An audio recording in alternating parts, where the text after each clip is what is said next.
Hello and welcome to Channel's Book Club. My name is Olakunle Kasumo, and it's always great to be on this show where we discuss all things books. Now, when you talk about books, the biggest prize for literature in Africa is the Nigeria Prize for Literature. It's like Africa's Nobel Nobel Prize for Literature, so to speak. We're talking about the winner of this prize taking home $100,000. With the state of the naira now, you get an idea what we're talking about right now. It's big, massive, and it's always exciting for Nigerian writers. Every year when the prize is on, Nigerian writers are excited, and everybody within the literary space in Nigeria, including us, everybody's looking forward to who will win the prize, which writer will win the prize this year. And once a writer wins this prize, boom, that writing career explodes. I mean, I'm saying this in a very positive way now. Well, Nigeria Prize for Literature 2024 is at the point where 3 writers have been shortlisted, and one of them will take away the big prize. So when you have over 100 writers who have applied, or 100 books that have been assessed, and it now comes down to 3 of them. 3. One of the 3 can take home the big prize. The excitement in the air is just thick, very thick. Well, we've had the opportunity of speaking to the shortlisted writers, and we'd like you to listen to, how do they feel being shortlisted? What are they looking forward to? And how do they feel about those particular books of theirs being shortlisted, and a bunch of other things that we asked these writers. So let's get you to meet with the shortlisted writers, and you can listen to their experiences and how they feel about being shortlisted. Enjoy this.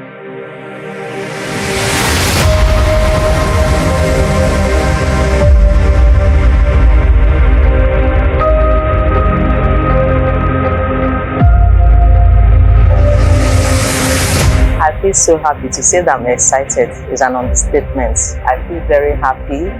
I feel very grateful. I'm glad. Especially for the fact that I've been writing for children since 2006. In 2006, I wrote my first book, I Will Always Eat My Food, a picture book for children. So over time, I've written more than 10 books for children. And in 2019 in particular, my book, A Hero's Welcome, was on the long list. It didn't go beyond that. So a father's pride, going beyond the long list and making the short list, to me, is an achievement.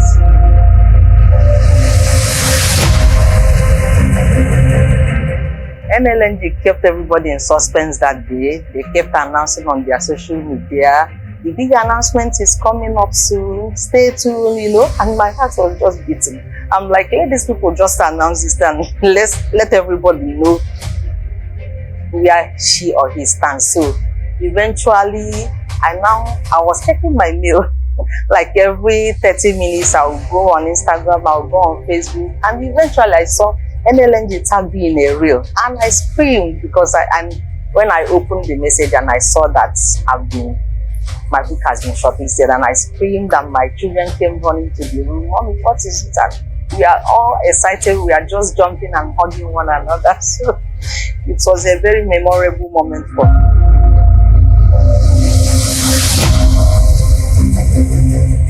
Section 277 of the Child's Rights Act of 2003 stipulates that anybody who is below the age of 18 is still a child.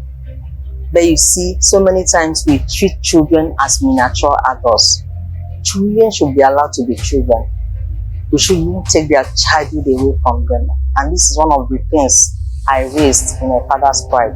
You see the little girl Urena being made to do so many things. She was subjected to domestic abuse. And a lot of children are in Nigeria are abused domestically. They are abused emotionally, they are abused psychologically, and sometimes they remain traumatized for life.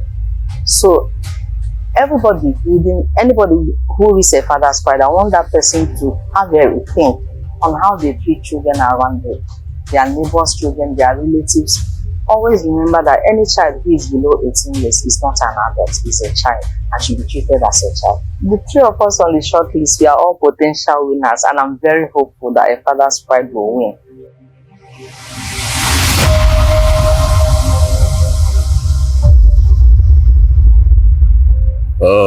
It means a whole lot to me. I've said it over and over again. It's a validation of the quality of the work that I'm doing, and also because it's a pride that as a prize that really prides itself on merit. It's also very, very impressive that they recognize that quality in my work, and I'm very excited about it. So it means a whole lot to me.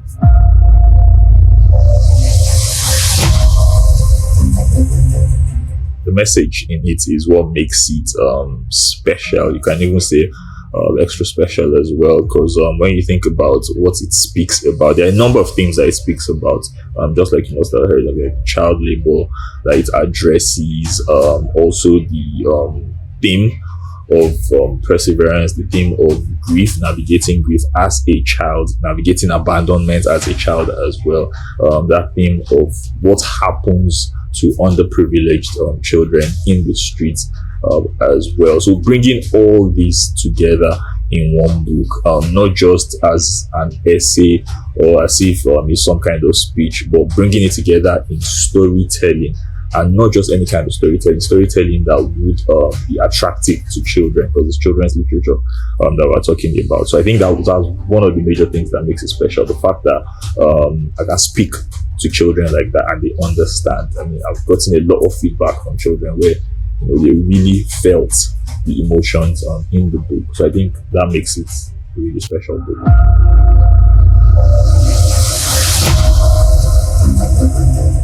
Aspirations, if I win, of course, I have personal aspirations, which I'm going to say here, but then creative aspirations. I've said it before that there's some work that we do with children's theatre. So some of those aspirations is to improve on that work, because with children's theatre, one of the important things for children's theatre is that you're grooming them for you're grooming them for a higher calling, if you put it that way, because the theatre is very important. You see a lot of people that get into theatre maybe when they're adults, but it's very important, like they say, catching them young. So yeah, investing in that, then also investing generally in literature as well, trying to get more young writers. Today I met about 3, 4 5 young writers, so encouraging them as well, probably starting some kind of prize or helping them get published as well. And that's something really like in Nigeria that money would do. So those are some of the creative aspirations.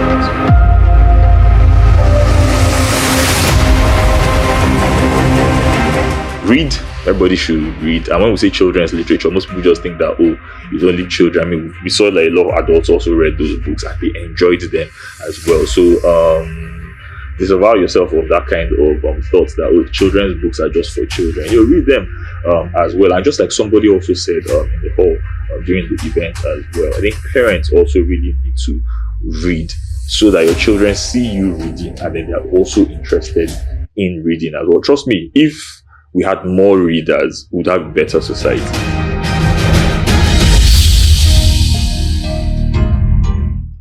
The third of the 3 authors shortlisted for the Nigeria Prize for Literature 2024 is currently in Canada, and he joins us via Zoom to share his own thoughts and experiences being shortlisted for the big prize. Enjoy this.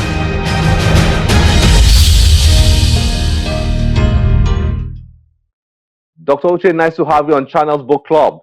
Welcome. Oh, thank you very much. It's my pleasure to be here and then to be talking about the Nigerian Prize for Literature as well as my book, Wishmaker, on Channels TV, one of my favorite TV stations.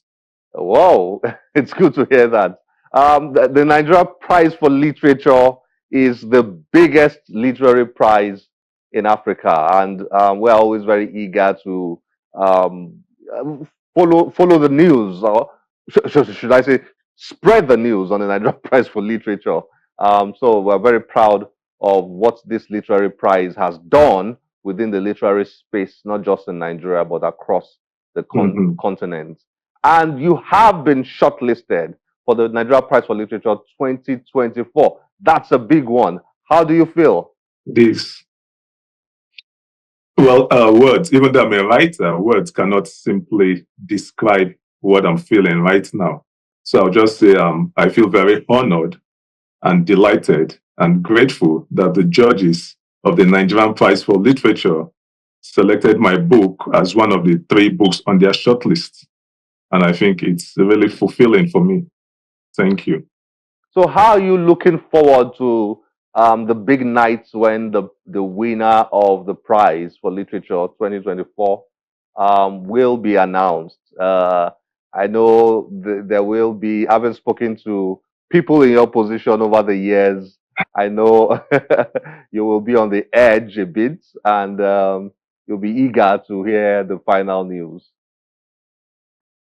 Yes, I think it's a sweet, difficult position to be in. Sweet because you may eventually become the winner, and difficult because you don't know how it's going to play out.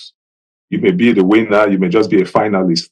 And so I think even though as much as you would try not to have any sense of anxiety or trepidation, you can't help but have those feelings. And so I'm just I'm just in between. As you said, I'm just sitting on the edge. Yeah, and hoping for the best that it turns out to be in my favor.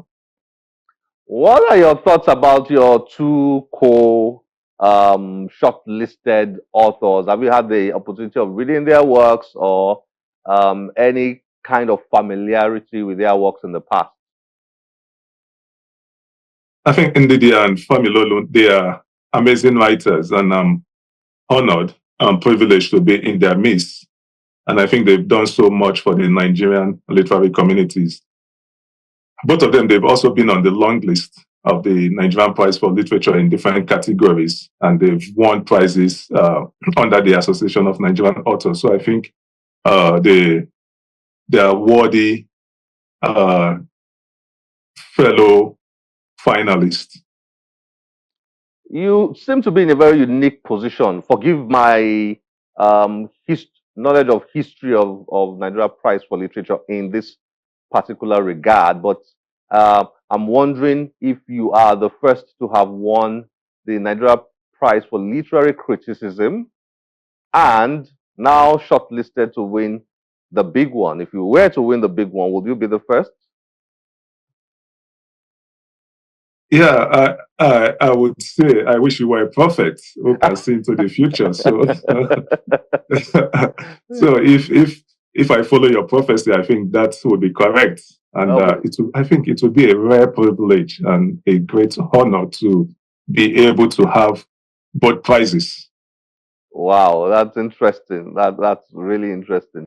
Dr. Uche, thank you very much for your time. Thank you for sharing your feelings and your experiences being shortlisted as one of the top 3 for the Nigeria Prize for Literature 2024. I will wish you and your co-shortlisted authors all the very best. Like we say at this level of the competition, you are all winners. Thank you for joining us on Channels Book Club. Thank you very much, Channels TV, for having me on your program, and I hope we get another opportunity to talk. Hopefully, if I emerge as the winner, I'll look forward to furthering this conversation with you. Oh, certainly. And thank you very much again. Well, Olubunmi there was actually caught at, caught him, caught him at a book party event organized to host the 3 shortlisted writers. This happened in Port Harcourt. And I mean, when you go to a book party, people ask, are there book events in Nigeria? I want to go to a book event. And I always say to them, oh, there are book events in Nigeria. Almost every other week, there's a book event. But book parties, particularly, can be very interesting and fun if you love books. If you're a lover of books, you want to be around authors and around books, look for a book party to attend, and you'll have you'll have some fun. Well, this one was fun, and you will like to see what happened there. Let's enjoy it.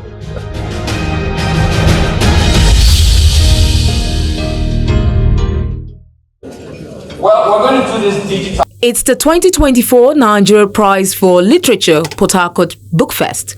Organizers of the event, Nigeria LNG Limited and Rainbow Book Club, gather literary enthusiasts to celebrate the creative minds behind this year's shortlisted books for the Nigeria Prize for Literature. Welcome to Port Harcourt. Coco Kalango, the founder of Rainbow Book Club, while introducing the shortlisted authors and their books, welcomes the literary enthusiasts and the children to the book festival. The highlight of today's gathering will be the interview with the 3 shortlisted authors for the Nigeria Prize for Literature. Olubunmi, author of The Road Does Not End. Ndidi Chiazor, author of A Father's Pride. And Uchechukwu author of The Wishmaker, who will be joining us connecting from abroad. For the first time, we would have children interview our authors. It promises to be an extraordinary event to which I invite you to sit back and enjoy. You need to fit in to be seen. You need thick skin, tough enough to block even bullets. Their thrilling performances add a new dimension to the festival and emphasize the importance of literature in shaping young minds.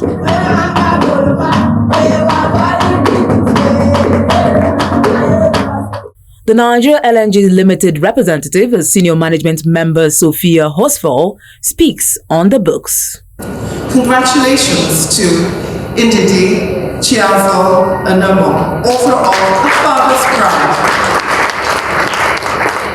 To Olubunmi, who wrote The Road Does Not End. And to Uchechukwu for his Wishmaker, for topping the list of 163 entries submitted for this year's prize. Father's Pride was described by the advisory board for the prize as a touching story that delves into the complex relationship between a father and his children, highlighting their struggles with love, forgiveness, and understanding. And it truly captures the emotions that resonate deeply with the readers. For its part, The Road Does Not End dwells on critical issues of child labor in society and explores themes of resilience and human connection, emphasizing the importance of relationships and the need for continuous self-improvement. While The Wishmaker combines suspense, engagement, inspiration, and entertainment, and weaves moral lessons and elements of magic realism, captivating young readers. With the stage set for the final selection of the 2024 Nigeria Prize for Literature winner, the shortlisted writers make an impression on the audience. Each time I want to write, I want to add value. I don't just want to write for writing's sake. I want to write in such a way that anybody reading my book will have to relearn and unlearn and also learn certain values. So I don't just write for writing's sake. I feel elated, and I feel a sense of validation as well, that my work is being recognized and acknowledged for its quality. As they await the announcement of the ultimate prize, the event is a reminder of the power of stories to inspire, educate, and bring people together.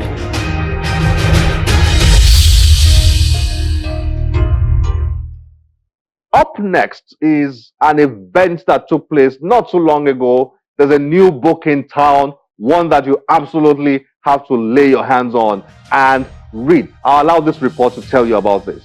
Enjoy it.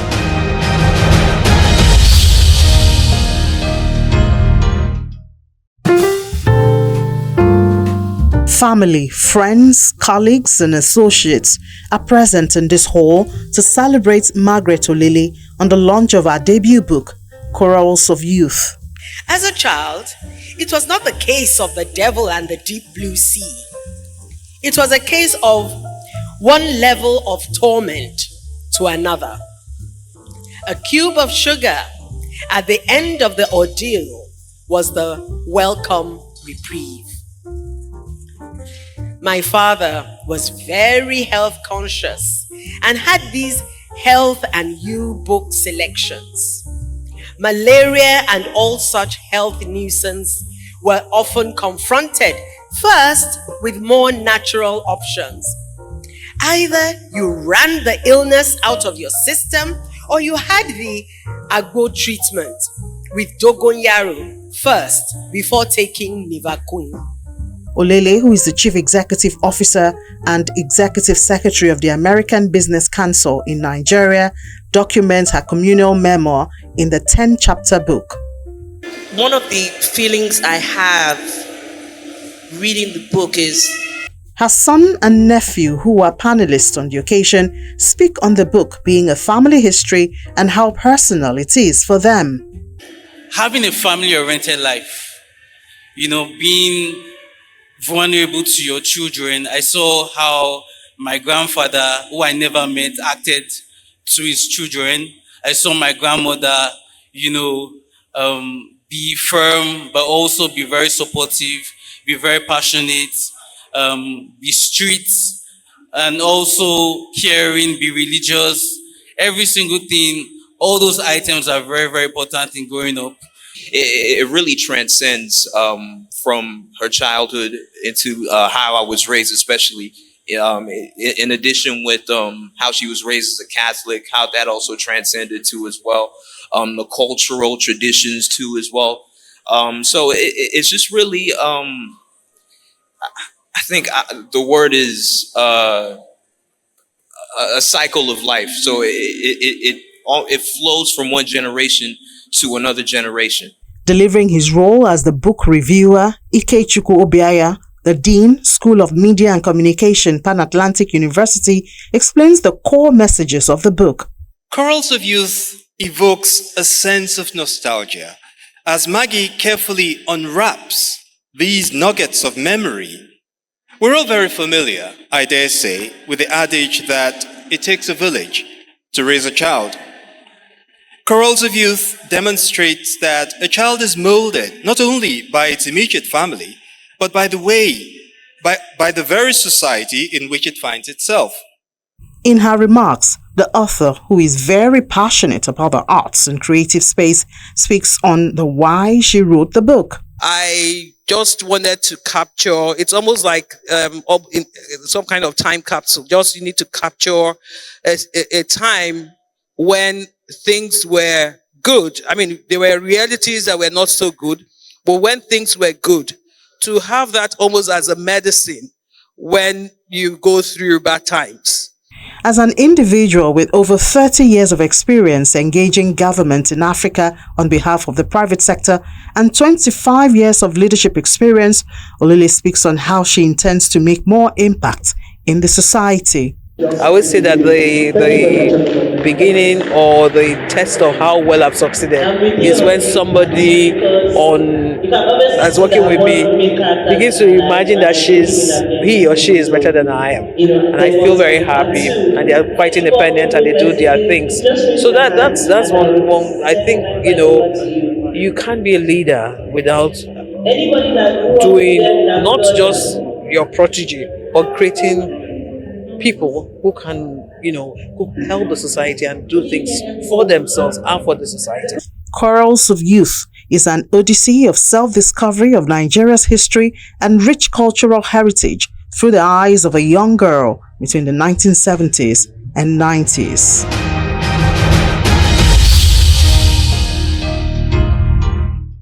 This is where we have to end the show today. As always, we'll be delighted to get your feedback through any of our social media platforms displayed on your screen. My name is Olubunmi. Remember, one great book can change your life.